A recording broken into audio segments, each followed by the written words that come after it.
Insight news 14ಗೆ ಸ್ವಾಗತ. Breaking news. ಸಾಗರ ಜಿಲ್ಲಾ ಹೋರಾಟಕ್ಕೆ ಸಿಕ್ಕಿತೆ ಆನೆಬಲ. ನಮಸ್ಕಾರ.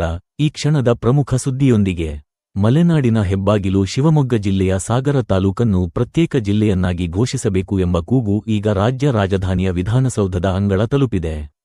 ಸಿಎಂ ಭೇಟಿಯಾದ ಸಾಗರದ ಗಣ್ಯರ ನಿಯೋಗ, ಶಾಸಕ ಬೇಳೂರು ಗೋಪಾಲಕೃಷ್ಣ ನೇತೃತ್ವದಲ್ಲಿ ಮುಖ್ಯಮಂತ್ರಿ ಸಿದ್ದರಾಮಯ್ಯ ಅವರಿಗೆ ಮನವಿ ಸಲ್ಲಿಕೆ. 70 ವರ್ಷಗಳ ಸುದೀರ್ಘ ಕಾಯುವಿಕೆ. ಉಪವಿಭಾಗ ಕೇಂದ್ರವಾಗಿರುವ ಸಾಗರಕ್ಕೆ ಜಿಲ್ಲೆಯ ಪಟ್ಟ ಸಿಗುತ್ತಾ?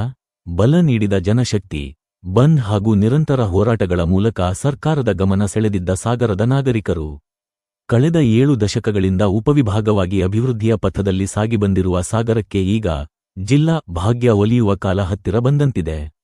ಇಂದು ಬೆಂಗಳೂರಿನಲ್ಲಿ ಶಾಸಕ ಬೇಳೂರು ಗೋಪಾಲಕೃಷ್ಣ ಹಾಗೂ ಜಿಲ್ಲಾ ಕಾಂಗ್ರೆಸ್ ಮಾಜಿ ಅಧ್ಯಕ್ಷ ಟಿ.ನ.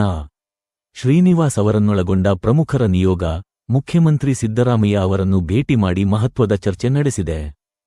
ಸಾಗರ ಜಿಲ್ಲೆಯಾಗುವುದು ಕೇವಲ ಆಡಳಿತಾತ್ಮಕ ಅಗತ್ಯವಷ್ಟೇ ಅಲ್ಲ, ಅದು ಈ ಭಾಗದ ಜನರ ಭಾವನಾತ್ಮಕ ಹೋರಾಟವೂ ಹೌದು. ಈ ಹಿಂದೆ ನಡೆದ ಸಾಗರ ಬಂದ್ ಮತ್ತು ಸರಣಿ ಪ್ರತಿಭಟನೆಗಳು ಜನಸಾಮಾನ್ಯರ ಈ ಬೇಡಿಕೆಗೆ ಎಷ್ಟು ತೂಕವಿದೆ ಎಂಬುದನ್ನು ಸಾಬೀತುಪಡಿಸಿದ್ದವು. ಇಂದು ಸಲ್ಲಿಕೆಯಾಗಿರುವ ಈ ಮನವಿಗೆ ಮುಖ್ಯಮಂತ್ರಿಗಳು ಯಾವ ರೀತಿ ಸ್ಪಂದಿಸಿದ್ದಾರೆ? ಈ ಬಗ್ಗೆ ಶಾಸಕ ಬೇಳೂರು ಗೋಪಾಲಕೃಷ್ಣ ಅವರು ಮಾಧ್ಯಮಗಳ ಮುಂದೆ ಏನಂದಿದ್ದಾರೆ? ನೇರ ದೃಶ್ಯ ಇಲ್ಲಿದೆ ನೋಡಿ. ನಮ್ಮ ಸಾಗರದ ಒಂದು ನಿಯೋಗ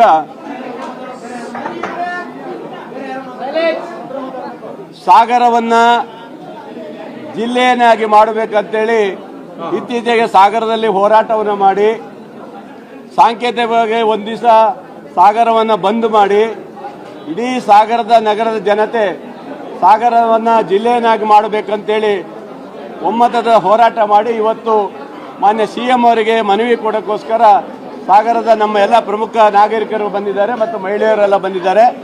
ಇವತ್ತು ಇಡೀ ನಮ್ಮ ಜಿಲ್ಲೆಯಲ್ಲಿ 7 ತಾಲೂಕು ಇರೋದ್ರಿಂದ ಶಿಕಾರಿಪುರ ಮಾಡಬೇಕಂತ ಯಡಿಯೂರಪ್ಪನವರು ಆ ಕಾಲದಲ್ಲಿ ಹಿಂದೆ ಹೊರಟಿದ್ರು. ಶಿಕಾರಿಪುರ ಅದು ಜಿಲ್ಲೆ ಮಾಡಲಿಕ್ಕೆ ಬರುವುದಿಲ್ಲ. ಸಾಗರ ಸುಮಾರು ಎಷ್ಟು ವರ್ಷ? 70 ವರ್ಷದಿಂದ ನಮ್ಮ ಸಬ್ ಡಿವಿಷನ್ ಆಗಿದೆ. ಸಾಗರ 70 ವರ್ಷದಿಂದ ಸಬ್ ಡಿವಿಷನ್ ಆಗಿದ್ರಿಂದ ನಾವು ಕೇಳ್ತಾ ಇರೋದು ಸಾಗರಕ್ಕೆ ಕೊಡಬೇಕು, ಜಿಲ್ಲೆಯನ್ನಾಗಿ ಮಾಡಬೇಕು ಅಂತ ಹೇಳಿ ನಾವು ಇವತ್ತು ಮಾನ್ಯ ಮುಖ್ಯಮಂತ್ರಿಗಳಿಗೆ ಮನವಿ ಮಾಡಿದ್ದೀವಿ.